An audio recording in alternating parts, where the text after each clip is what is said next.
Good afternoon, good morning, good evening, or good day for everyone. Thank you for joining our Unleash Opportunities webinar series organized by Amfori. My name is Joyce Chow. I will be the moderator for today. I'm responsible for covering Amfori's service in APAC, Asia Pacific. Today we have very rich content, and before we start, I would like to share with you some of the reminders technically first. So you are now joining the Sourcing Responsibly in an Evolving Landscape webinar series, webinar session. So if you want to look into your screen, on your right-hand side, there are multiple functions. Now, during the whole session, everyone will be muted except the speakers and our panelists and the moderator. If you want to raise questions, please use the chat box on your right-hand side. And please use the questions box to enter your questions throughout the webinar session. We will only answer questions at the end of the presentation. Each of the speaker will have 10 minutes sharing time. So if you can test your audio now, please do so. If you can't hear us, please type in your chat box and so that to alert our colleagues. If it still doesn't work, you do have an option to dial in. In this webinar session, they have a function you can find out the call-in, dial-in numbers. So this is the technical part. By joining this session, the whole series of sharing would be recorded. So you are joining, meaning you are agreed to that. The recorded session will be made available for post-event sharing on Amfori's online communication channels. Without further ado, I would like to go to introduce our very, very honorable guest today. Start with our lady speaker, Ms. Xian Fanna. She is the lead Asia economist from Oxford Economics. She has over 15 years in macroeconomics research and forecasting across emerging markets. Say hi, Xian.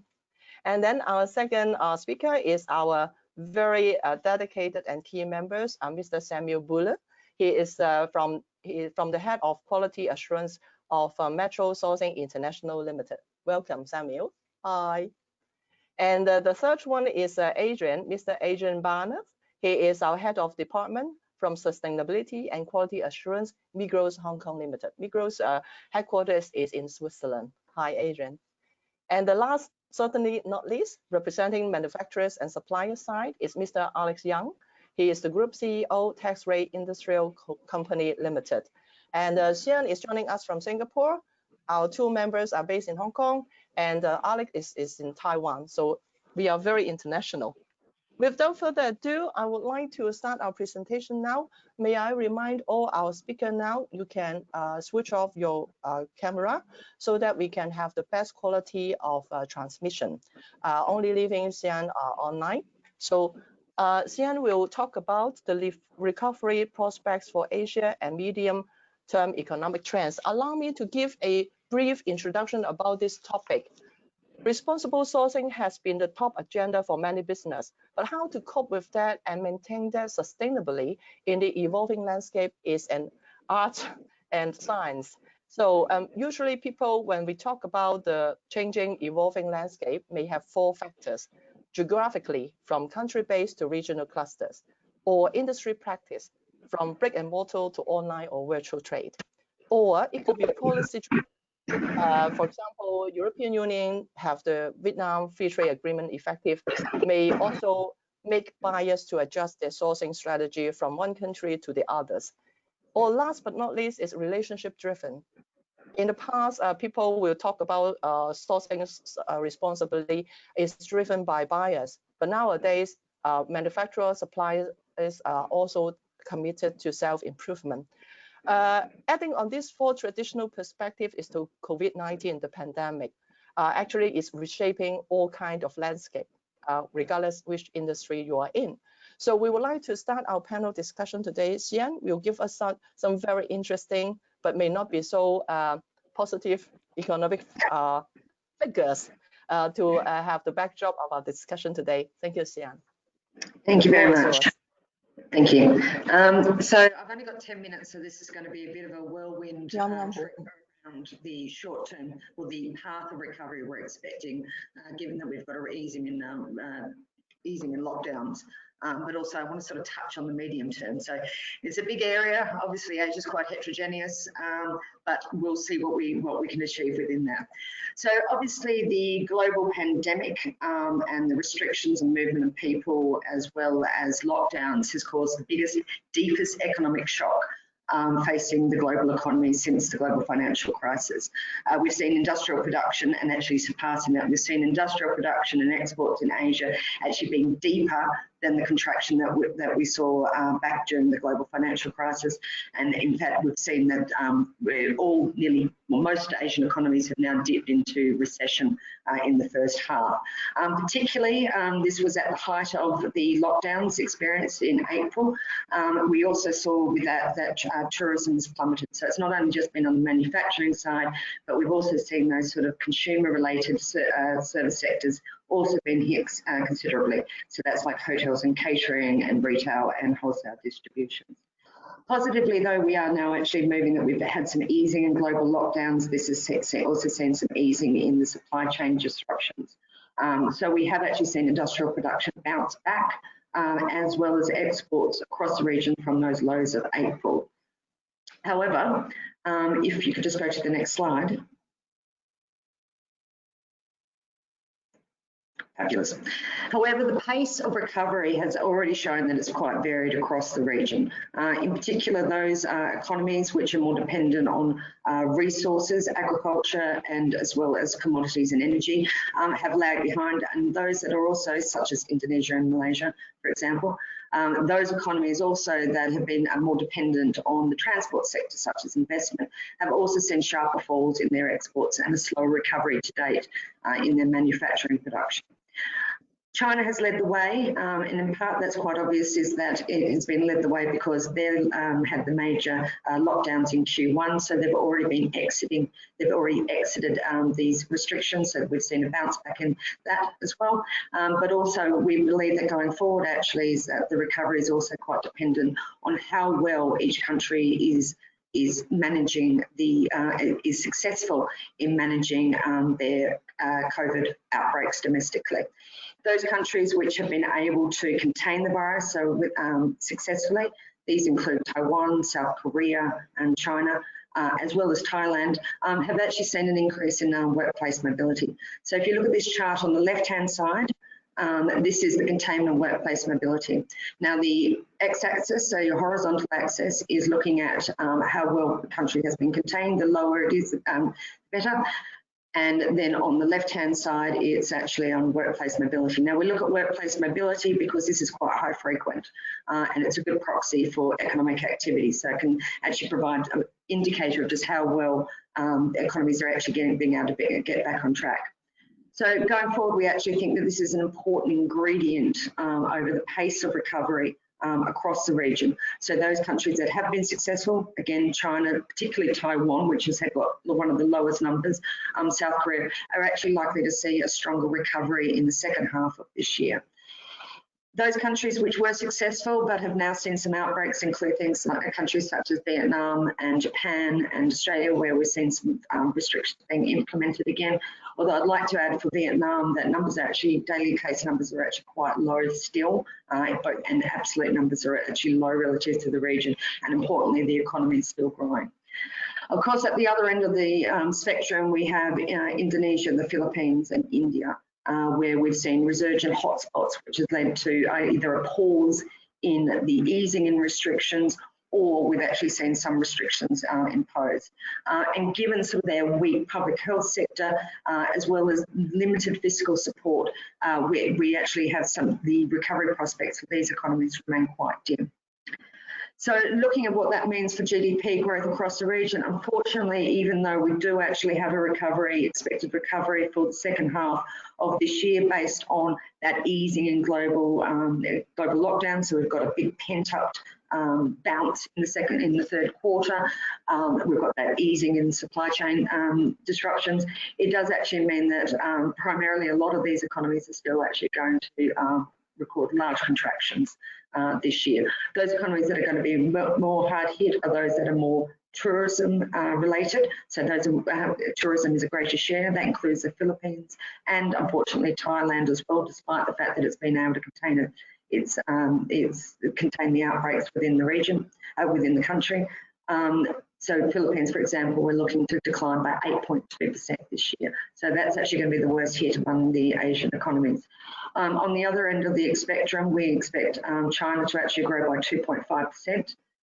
That's primarily because we've seen quite a strong bounce back, obviously, in the second quarter. We've also seen exports actually defy expectations, and that's not just the fact that it's been able to contain the outbreak, but also there's been quite positive sort of government policies which have been encouraging and supporting the export sector. So we actually see that China has actually been able to gain market share. In the middle of the spectrum, we have sort of Malaysia and Singapore, which have taken longer to actually ease restrictions. Malaysia in particular has a lot of social distancing still surrounding the construction sector. So that will continue to see those economies continue to contract. Now, prospects for 2021 at the moment are quite bright relative to this year. So after these large contractions that we're expecting in 2020, we expect most economies to bounce back and record at least 5% growth next year. Now, this of course assumes that we're not going to have a second round or a second wave of infections that leads to another round of global lockdowns and therefore disrupting this sort of nascent recovery that we're already experiencing. But one thing I probably should add is that even by the end of 21, we're still experiencing a loss in GDP growth compared to what we were experiencing at the beginning of the year. Now, while that seems, if we can just, sorry, I just went through the presentation myself. So if you could just move to the next slide. Right. Now, while the short-term outlooks remain sort of fairly bleak with those large contractions we're experiencing in GDP growth across the region, and the fact that it will take a while to recover from this level-term loss in GDP, we do actually see that prospects still remain quite bright for the region as a whole. We're actually expecting that if we look over the medium term, over the next couple of decades, given still favourable demographics, particularly relative to all those advanced economies, the fact that we are expecting investment to remain quite high and more integrated trade both within the region and it becoming more of a factory hub, that GDP growth among most of the Asian economies will be in the top 10 or top 20 of the world. In fact, by the end of the decade, we're expecting that Asian households will account for about 30% of global spending. So within that, China increasing to about 12% from 9% currently. So this is going to be a large hub for spending, and it sort of adds to sort of the mounting needs of firms to and desire for firms to actually be closer and nearby to actually meet these growing domestic demand needs of the region. If we just turn to the next slide. Now, obviously, we've already been seeing that global and regional supply chains have already been adjusting. In part, that is because we've had rising labour costs in China. We've also had US and China trade tensions. As I mentioned, we've got that growing domestic demand. But what actually the pandemic has also highlighted is actually how fragile and stretched supply chains are globally. Now, if you look on the left-hand side, this is looking at the proportion of the intermediate goods, so those goods which are used as input to produce another good by different sectors. So those that are ranked higher are actually require more intermediate goods. They're more vulnerable to any kind of disruptions into supply chains. So unsurprisingly, this includes textiles as well as sort of other transport. In fact, we saw that particularly in the first quarter when China had its lockdowns, that saw disruptions and suppliers scrambling to find other intermediate goods such as cotton going into clothing or the parts for the automobiles. I even heard something about people flying into China and sort of grabbing suitcases and swapping out parts. Now, at 72% for textiles, that is one of the most vulnerable, but it actually then goes further down with the sector as well. Now, this raises one question. It sort of has brought the question about whether or not firms should start to reshore. So that's actually bring their manufacturing back onshore. We see some risks for that. In fact, that one, it cannot be quite cost effective, but also this kind of protectionist view means that you're not taking advantage of comparative advantage or innovation. Now, what we're expecting, one of the reasons why we're actually looking for medium-term growth prospects to remain quite firm across the region is that already Asia is a manufacturing hub and has been benefiting from these sort of the FDI inflows into manufacturing. And there's a good reason why it should remain so. One of the reasons, just looking on the right, is particularly if you're looking at sort of more of those low-cost manufacturing, is actually relative to China and of course to more advanced economies, is that a number of economies both have its ample labour supply, but also low cost. They've got their close proximity to China. You've also got trade agreements like Vietnam with the EU and Vietnam trade agreement coming into effect. And these are all factors including improving infrastructure, which should support this region continuing to remain a key source. Now, I've had the warning that I'm up for a minute, so I just wanted to say overall that while we're seeing quite a large, obviously large contractions for GDP growth this year, with economies deep in recession, we do expect a gradual recovery over 2020, the rest of the year, into 21, and medium-term prospects still remain quite bright. Thank you very much, Xian, and she gives us lots of figures, and it may not be so positive earlier this year. However, we do see some different changes may come, and how can business adopt these different frequent diversified changes? Let's look into our members' practice. So thank you, Xian. We will have Samuel now. Samuel is representing Metro today. He will be talking about responsible sourcing strategy versus business challenges in this year and also beyond. Samuel, the floor is yours. Thank you. Thank you. Thank you, Xian. You may have your mute and also the video off. Thank you. Yeah, what I would like to touch today especially is the way we did as a sourcing organization, way we manage this COVID-19 crisis, what we face actually, and how we cope with it, and also possibly give you a bit of a perspective on how we see sustainability developing on the long run, regardless. But maybe I will start first with a few words on Metro and on Metro sourcing. So Metro sourcing is the sourcing organization of Metro Group. So we are headquartered in Hong Kong. We have different offices in Asia, but as well in Europe. And we do serve the customers of Metro Group.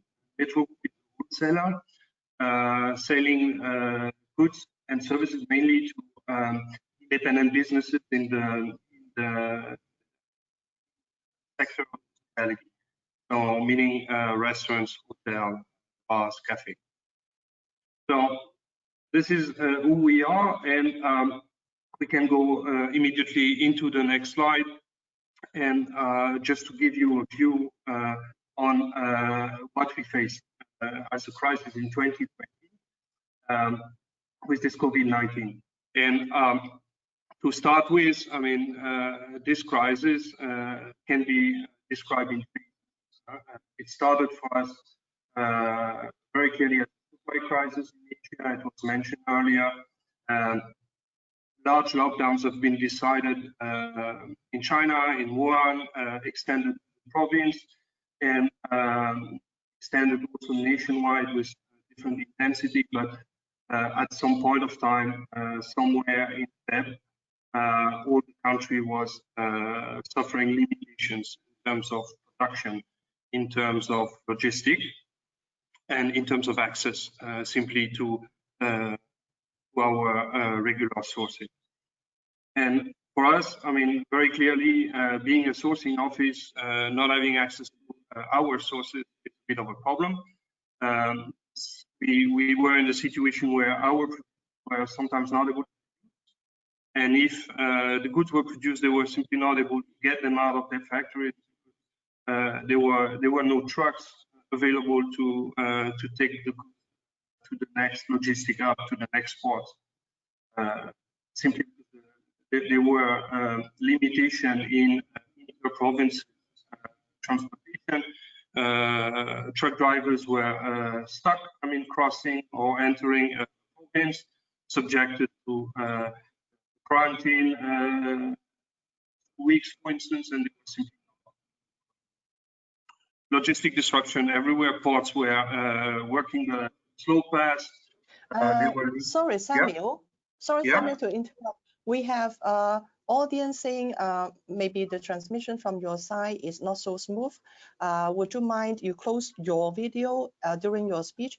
It may help a little bit better. Sorry about that. Thank you. Yes, yeah. Sure. No problem. Yeah, thank you. Please go on. Yeah. Yeah. So, and on top of that, there were already at this point of time a shortage of some key supplies that were already on ID. Not yet in Europe, but for sure in Asia. And just to give the experience, Hong Kong would find face mask at some point on the market. That was the first phase of the crisis, clearly a supply crisis. And on top of it, very soon, somewhere in March, adding to that, we face a demand crisis. Countries in Europe moved to large-scale lockdowns as well, major sailing countries for us. And what impacted us most, of course, those lockdowns came with the shutdowns of restaurants. So on one hand, we were facing difficulties from our suppliers, and we were missing our customers on the other side.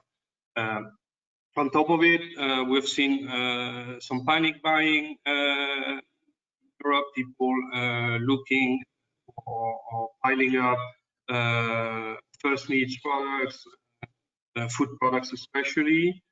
And we have seen also some changes in consumption habits with a reinforcement of online business, already ongoing, but reinforced, of course. And people being stuck at home started to consume as well. And some categories, for instance, like were running pretty well.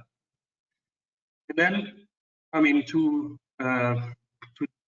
going towards the end of this crisis, hopefully, we are seeing the first signs of a certain recovery since June in Europe. But I have to say this recovery appears very, very slow and very partial. There are still a lot of restrictions in Europe impacting the hospitality sector. Actually, restaurants are open for most of them in most of the countries, but there are a lot of activities like cinemas that are still very much restricted. Festivals have been cancelled all over Europe, and of course, touristic activities are very limited as well, and they are probably very much limited at a local scale. So it was said before, there is a general economic contraction in EU, as well as in Asia. And if there is a recovery, this one is for sure rather slow. On top of it, and this is the short-term perspective, we do see a clear risk of insolvency for a lot of small businesses we are serving.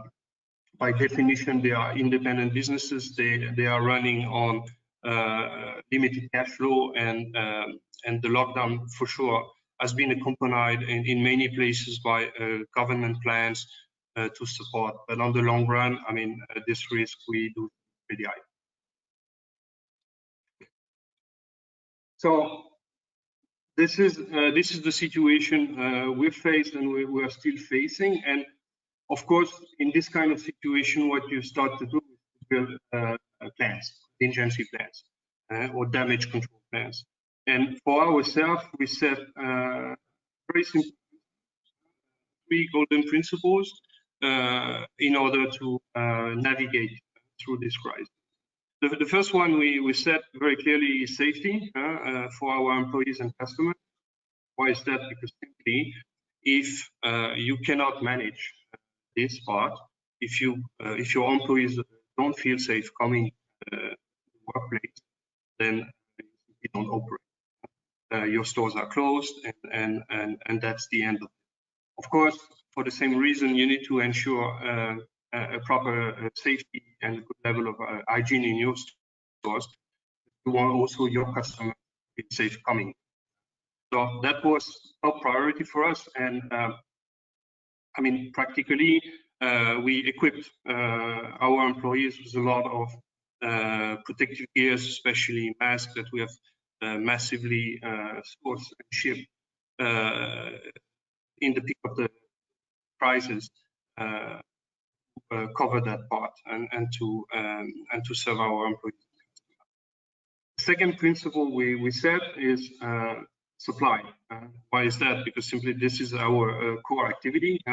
We're a sourcing company, and you want to get goods in your store, and doing that without compromising quality. So how do you supply goods while your suppliers are in tremendous trouble to ship goods, and when your customers are not operating in a normal way? So here we've set a couple of principles as well. We said first we stick to our long-term partnerships, and this is towards our buyers. So we try as much as possible not to cancel any orders. We're also having a daily monitoring of our factories and the situation there, their actual capability to produce and deliver. We have opened alternative sources whenever it was needed, and we have been quite flexible in our approaches, logistic-wise, in transit and warehousing. But of course, logistic disruption in Asia, but also logistic disruption in Europe.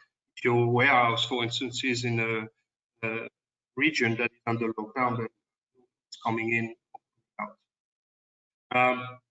Then the last, of course, as well. I mean, some activities that we are running on a regular basis, like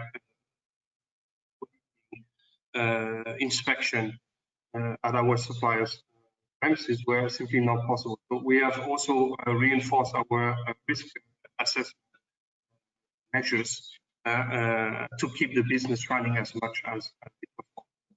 And the last principle was to keep the price as much as possible under control. In other words, not to take opportunistic pricing adjustment, and not to target any recovery at the expenses of our customers. And then I think I'm getting close to the end of my time, so I can move to the very last slide. In short, the question is always if this crisis might impact the way companies are approaching the general topic of sustainability in their operations. And here, I mean, for us, it's very clear. There will be no impact in the sense that there is no program that will be dropped or further postponed COVID-19. Why is that? Because simply COVID-19 is a crisis. That means it has a start, it has a peak, and it has an end. But why we are moving towards sustainability is because there are underlying trends much stronger than this crisis, and this is something we need to address. We do believe that this sustainability topic is something that will give you a right to play in the future, and that companies will not address the topic qualify themselves. This is valid for our customers. This is also valid for our suppliers, and surely valid for us as part of the supply. Thank you, Sammy. I think you have just finished your part. I apologize to the audience. I think the transmission was not that smooth, but I hope with our recorded session, and later on we will share Samuel's PowerPoint also, and you can feel free to send us your questions offline. So now, thank you, Samuel. It's not easy to maintain responsible sourcing under so many challenges. Glad to know you have the avoid cancellation policy. which is aligned with Amfora's responsible purchasing practice guidance. Now, without further ado, I would like to invite Adrian, who will be talking about Migros responsible sourcing amidst this changing of supply chain landscape, especially COVID-19. Thank you, Adrian. The floor is yours. Thank you, Joyce. And let me introduce myself and our company briefly before I dive into the topic. I'm Adrian Barnett, Head of Department Sustainability and Quality Assurance for the Migros Buying Office in Asia, located in Hong Kong and Delhi. We overlook a supplier portfolio of around 450 suppliers with 1,200 producers behind. We are sourcing a wide range of products from food, hardlines to apparel. Our main sourcing markets are still China and India. Migros is a Swiss retailer with around 600 stores in Switzerland and Switzerland only. We cater to almost all customer needs with our core business food retail to Migros banks and even petrol stations. In 2019, the Migros sales totaled in Swiss franc 28.6 billion. I usually would say that change and speed is the enemy of establishing sustainable supply chains. But then change is also opportunity to build something new and better. The current global challenge brings, besides the sad reality of big numbers of people suffering under this pandemic, also new opportunities. But at the same time, I also see the challenge that we miss this opportunity. There is a lot of reflection in a much broader scope than before on how we approach sustainability in our supply chains in the future, and especially how we can make a bigger impact on the environment and society. But then I also observed that in countries like Switzerland, who passed and managed the first COVID wave quite well, how fast we return back to normal and also back to business as normal, with profit and return as a main driver. It is our challenge and opportunity, I believe, we working in the field of sustainability to use this momentum and drive the sustainability agendas of our organizations a great bit forward and initiate a real change amidst or even against a challenging and fast changing framework of global supply chains. The questions I asked myself in preparation of this webinar are, what are the drivers of change, what impact they have on our business and sourcing practices, and how can we address some of the challenges coming out of these trends? Let me briefly guide you through this slide.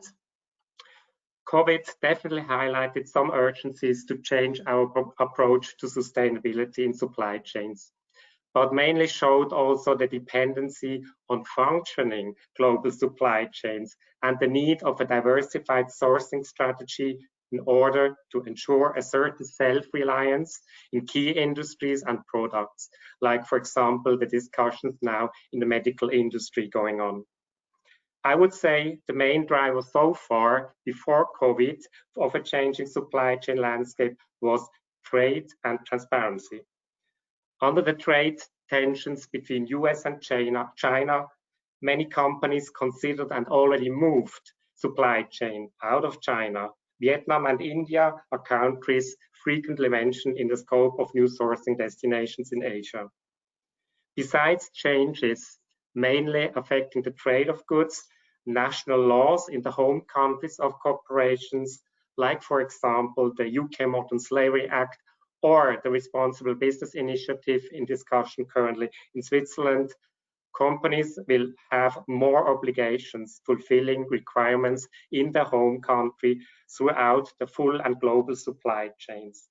This may also drive a shift to other sourcing destinations in the future. Change of demography is another driver, like in China, the ongoing change from manufacturer to technology hub, and also alongside an increasing wealth and consumer goods need in China.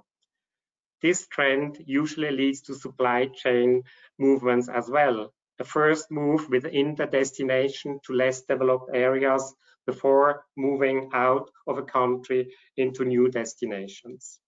Another driver, as the one we are currently facing with COVID, are unforeseen disruptors. They have changed the supply chain landscape already before COVID, mainly in the form of natural disasters, and caused smaller and more regional adjustments. It is now that we are facing the global pandemic, which shows the dependency on undisrupted global supply chains. The awareness of this dependency will bring an aim for self-reliance in key industries in many countries, or at least the need of a better or good risk management. And then, of course, we have the driver of shifting consumer demands, which may have different aspects and focus for each organization. General trends pushed by the current situation are for sure the further move from offline to online business and shorter delivery times. Sourcing specialists and suppliers may face the challenge of smaller quantities per order and shorter lead times. These drivers combined will lead to even more broad-based supply chain as you know them, especially for smaller companies and companies in single product or the component business. Let me highlight some key challenges in view of sustainability on the next slide. Shifting consumer demands and the bigger shift into online business will also increase the price competition for many companies. The conflict of profit over sustainability will remain, or in the current challenging business environment, even become bigger. Unfortunately, investments in sustainability are usually the first ones to be cut, and this applies to all players in the supply chain, from supplier to brand. But one of the key measures to influence unforeseen disruptors, especially natural disasters, is to actually invest even more in sustainable initiatives for the environment and as well the society. It also needs to be considered that in case supply chains are moved back to, for example, Europe, that the biggest environmental challenges remain in the left behind markets and still need attention. And wherever you move your supply chain, within Asia, back to Europe or other destinations, human migration, internal migration within a country, as well cross-country, and all the difficulties involved with, I believe will be one of the big challenges and areas where we don't have yet solution and tools on hand to effectively ensure the well-being of everyone involved in the supply chains. Then also to create transparency in the supply chain beyond tier one is another great challenge in many industries. I hear other companies too who have the same feeling that we reach the base camp but still don't know the route and equipment on how to manage the way up to the peak really. How to manage the big number of below tier one producers is for many a big challenge in terms of resources, handling information, and then as well as on how to address the issues disclosed. With the ongoing discussion on how to secure self-reliance and supply security, meet government requirements in the home country, and last but not least, consumer expectations, the focus will also shift even more from tier one suppliers to lower tier suppliers. Adaptive tools will be needed to address this challenge. To summarize, the drivers, impact, and the challenges are not new. The dimensions and needs where we must make an impact may change though. Let me give me some insights with the next slide and also how we handle it at Migros. Sustainability must become an integral part of each buying decision. That's what we believe, and at Migros, in many decisions, sustainability is not yet an aspect of the decision-making process. Awareness building in marketing and on buyer side are a first and important step. Migros will introduce internal ethical procurement principles within this year. This will also involve an escalation procedure for cases where better price is given priority over less sustainability impact. I also believe that the buyer-supplier relationship has to be re-evaluated and shift to a better share in taking risks. Amphori's responsible purchasing practices are a very good starting point to create awareness and build your own policy. Supply chain transparency, as said before, a big challenge considering the broad and diversified supply chain Migros has. Migros, though, has quite a long experience already in mapping the full supply chain for apparel. We will use this know-how and choose a step-by-step approach to dive into Tier 2 supply chains of other categories as well. With the experience that the existing audit tools have their limits when applied in Tier 2 and lower, we are also looking into specific tools for the right approach in these tiers and industries. With the latest Migros sustainability strategy, which will guide us into 2025, we also decided to invest in projects outside our supply chain, with focus on environment and social impact in societies close to local production hubs. All of us are involved with Amphori, and this is the first step to be involved in developing sustainable trade policy. Well done. But nevertheless, Migros sees a growing demand from NGOs that we involve ourselves with local governments and proactively push initiatives which start a fundamental change in the approach to sustainability in a broader sense. I personally believe this is only possible if brands and companies join forces and build a good network to reach the right official entities. To refer to what I said at the beginning, I really hope that we can turn this current challenging situation into more sustainability for the environment and society. There is not a single recipe we can follow, and it will need a lot of cooks creating a very diversified and global cookbook.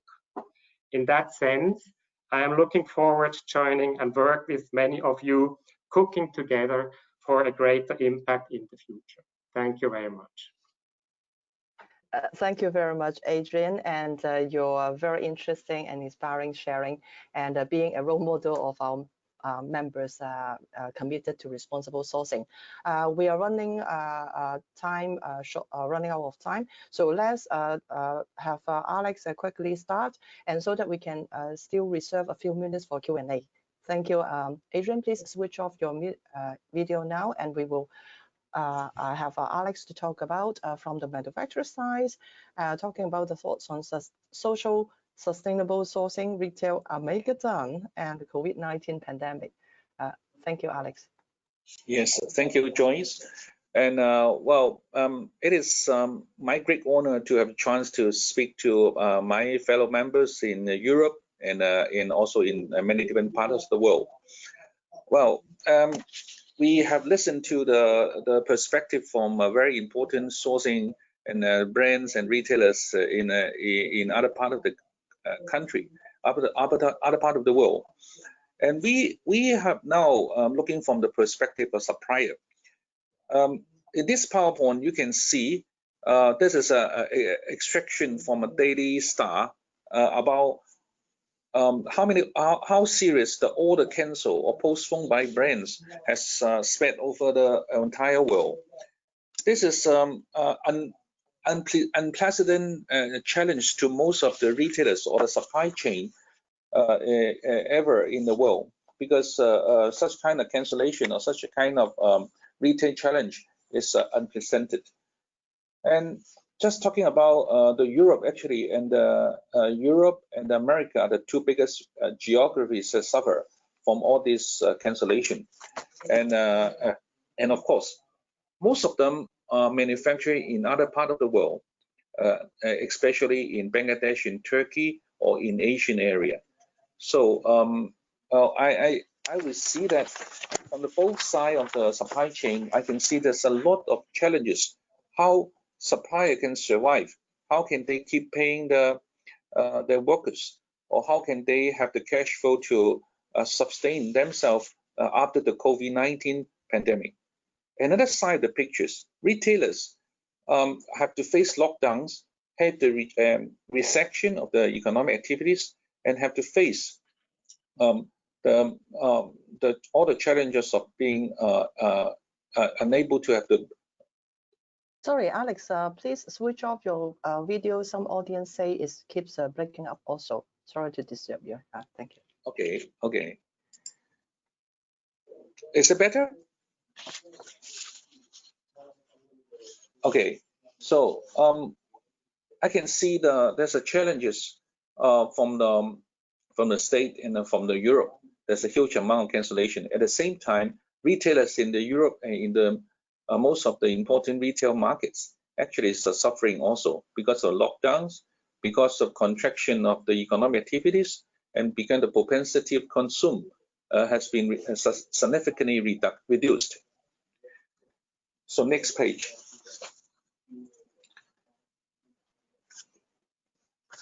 There's a lot of changes during the time of COVID-19. As well, what we are now using the new technology to have our webinar. So work from home actually changed a lot of the working habits or the consumer habits. So after even the COVID-19, after COVID-19, we still have to consider work from home could be one of the very important options. So all the supermarkets are very important during the time of the COVID-19 because there are not necessities. But instead of necessities, a lot of sport stores or a lot of luxury consumption stores may have the problem about a very significant reduction in the consumption. The way how to enjoy their life also changes. We can see a lot of DoorDash and delivery service, even the Uber Eats. So, and also Netflix enjoying a great increase in consumption. So even after the COVID-19, the whole supply chain may not be the same as what we used to be. So there's another important PowerPoint in here in comparing the first half of March and the first half of April in this same year. Apparel actually is a very important part, more than 10% reduction. And instead, toy and games, sports outdoors, tools and home improvements, and electronics are enjoying quite a lot of increase in the percentage. Let's say the toy and games are more by 200%. And books, surprisingly, the books actually increase a huge amount of growth by almost 700+%. So next page. Next page, please. I will recall if the retailers making the decision of cancellation or making the decision of postponing shipments, there may be a very important impact in the circulation of income, which eventually will cause the recession, and eventually the recession will cause a burden to the recovery of retail market, no matter it's e-commerce or no matter it's a offline business. You can see from this diagram, when the business have the consumer spending disrupted, then the household don't have the wages or salary received for consumption because of the layoff. Then the taxation, the financial sector, the international supply chain will all be consequentially impacted. So that means every one of us, no matter it is a retailer or manufacturers or consumer, eventually will be affected by any kind of cancellation or any kinds of change in the pattern of buying and supplying. So the disruption will actually have everybody to share with the consequence. Next page. Next page, yes. I call it new normalcy, considering the change of habit caused by lockdowns and then by work from home and by e-commerce. So a lot of the consumer pattern will change. So this is a research done by McKinsey, and then 45% agree they will like when retailers and brands show concern and contribute to the social or medical agenda around resolving COVID-19. 23% agree they will buy more locally to support local business. 16% agree they will buy more socially and ecologically sustained clothing, and 21% agree they will want to reduce my clothing consumption. These results come from a survey of a total 6,000 consumers in 4 different countries from March 26 to 29 this year.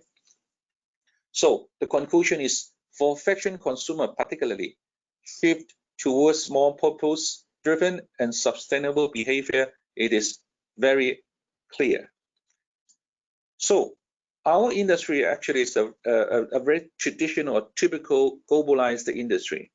So we affect a lot of people in terms of consumer, in terms of payroll, in terms of finance, and in terms of other important business support.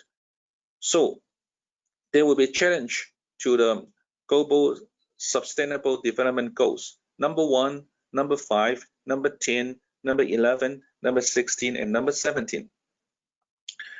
So as a conclusion, I will see as a conclusion, it's a critical time for retailers and brands to step up and not play it safe.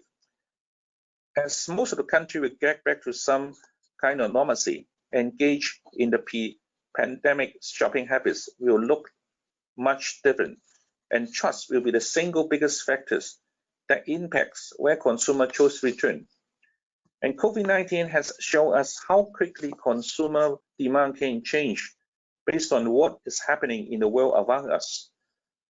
The brands that listen and respond quickly to this shift in expectation are those that will come out of stronger. Retailers that figure out how trust fit into their business strategies and identity stand to come out ahead during the pandemic and beyond. I strongly recommend our industry have a more close dialogue and then build a platform or standard practices with the members from the retailers and the members from the manufacturer side to see what other alternatives can we have instead of cancellation, instead of postpone. Are there any other choices about rescheduling of deliveries and then taking responsibility about the financial easing of the supply chain so that the social sustainability issue can be maintained, and then will help the whole circulation income become more healthy. So ladies and gentlemen, this is what my perspective as a manufacturer from Asia. One thing, I would like to share with you a little bit about our company. Taxway Industry actually is 42 years old factory. Now we public listed in Taiwan in 1998, and in 9 countries we have 18 different mills in office, covering from spinning of yarn, making of the fabric, sewing of the garments, and then exporting to different countries, particularly to America. And of course, quite a big amount of my export is to the Europe also. So I would like to be part of the platform to help to make the social sustainability in supply chain in the new era after the COVID-19.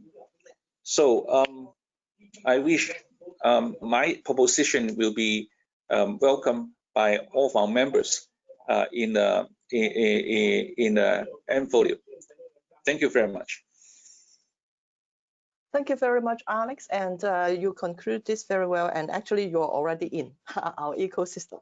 And thank you for sharing this. And I think our guest speaker have been very disciplined. And we have 8 minutes. And I do want to make use of this time to raise one question for each of you so that we have a very content-rich sharing. So, Sian, we have our audience asking you, what is the status about Bangladesh? Please make it direct the answer 1 minute. Thank you. Okay, for Bangladesh specifically?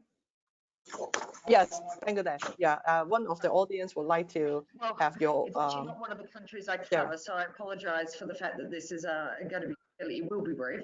I suppose one thing about Bangladesh is obviously it's one of those low cost areas, and particularly if we look at it in terms of FDI inflows, how regional supply chains could be. There could be one country that could actually benefit, and that is, you know, basically based on their demographics and the labour costs. Particularly if we actually consider Cambodia and the fact that being one of the sort of textile hubs, it is now facing sort of a couple of sort of headwinds, if you like, to their outlook, both in terms of exports and in terms of FDI inflows due to the removal, or at least partial removal, from the anything but arms with the EU. So EU is obviously a big market for textiles, and so Bangladesh could be one of those countries that could actually benefit from that.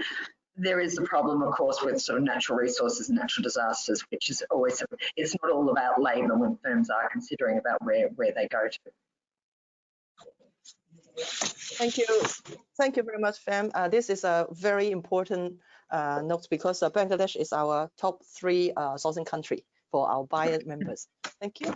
And we have one question for Samuel. Please also make your answer within 1 minute, hopefully. Metro has been doing a good job, but do you have any recommendation, just you can share with a small, medium-sized enterprise? How can they follow your responsible sourcing practice? For example, if smaller size companies, do you have any recommendations for them? Yeah. Well, I mean, so I think it's very much about keeping a good dialogue within the supply chain, and especially, I mean, Alex mentioned it very clearly. The order cancellation can turn very quickly into a severe problem for SMEs, especially. I don't have an absolute recipe for that, but what is very clear is a postponement of an order is not a cancellation. It gives still a perspective to the suppliers. Our perspective on that is very clear. I mean, we want to recover as quickly as possible, and in order to have a serious rebound, I mean, you need to get your supply chain in good shape, including your suppliers. This would otherwise undermine your recovery. To achieve that, I think it's just through talking and constant dialogue with your partners. Yeah, engagement is very important. Thank you very much for the tips. And Adrian, you mentioned you might have been involved in different initiatives to drive a trade and transparency approach in your supply chain. Can you just name one example? What initiative you have been working closely together in this scope? Yeah. Yes, Joyce, I'm unmuted now. Yeah. Yes, I can share a little bit. I think I have to say we are still also quite self-driven, and our, implementing sustainability mainly is in implementing labels in our supply chain. I mean, this is still our main approach. Nevertheless, we join initiatives. We join mainly also networking group, brand working groups. I think there is a very good brand working group in India we join, which really now can make an impact, where we have this access also to the authorities. I think that's very important. Also, we will start, cooperation in the health project very soon, where we cooperate with NGO and Marks and Spencer. And I think we are on the way, to really try to involve ourselves with other members, foreign members or other brands, to have a higher impact. Thank you very much, Adrian, and very good suggestion. And certainly we will engage our members working closely with you also. Last but not least, Alex, I know it's a bit unfair for you, always the last, but please share just one key message you would like to have for your customers or partners. How can you work together with them, succeed in getting into the new normalcy you defined? Yeah, thank you. Thank you. Actually, the challenge is from the COVID-19 actually is unprecedented. So that means it's a new one to everybody, no matter as retailers or manufacturers. So, but we see how some of them, some problem created, but we can have a solution, a joint solution to overcome all these challenges. So we build a true trust and transparency in the industry is very important. So, and I recall that in early part of this year, MOU already issued responsible purchase practices in times of COVID-19. So I strongly recommend all our members to implement all the propositions of these responsible purchasing practices, and then to have it shared and with the cases, successful cases, so that other members can learn it from all the worked cases, and then to make our a guideline to all those retailers or members not yet experience all these challenges. So then we later, by building up all so many good cases, then we can have a very important knowledge base. If there's some changes or some unexpected changes in the supply chain, then retailers, manufacturers, or members of the MOFU can immediately know how to handle it properly, and then with particular respect to the social sustainability practices. That is good to everybody, especially to help to stabilize the whole global fashion business, and also reduce the probability for recession or even more serious consequence. That is my point. Sorry. Yeah, thank you very much. We have the last 1 minute. Thank you, everyone. And I hate being the moderator and cut the time now. We have to close the session. But within 1 hour, you have heard the experience of 100 years of experience. That's the combined working experience of our panel. I just counted. So I hope after this session, you'll find some takeaway. And please feel free to email to us if you have any feedback or suggestions.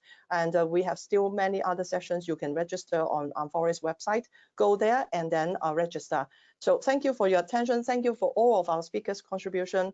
And you are highly appreciated if you can give us our other better idea. How can we formulate the next session better? So have a good week, and let's work together and make a better future together. Thank you, and keep safe. Thank you. Goodbye.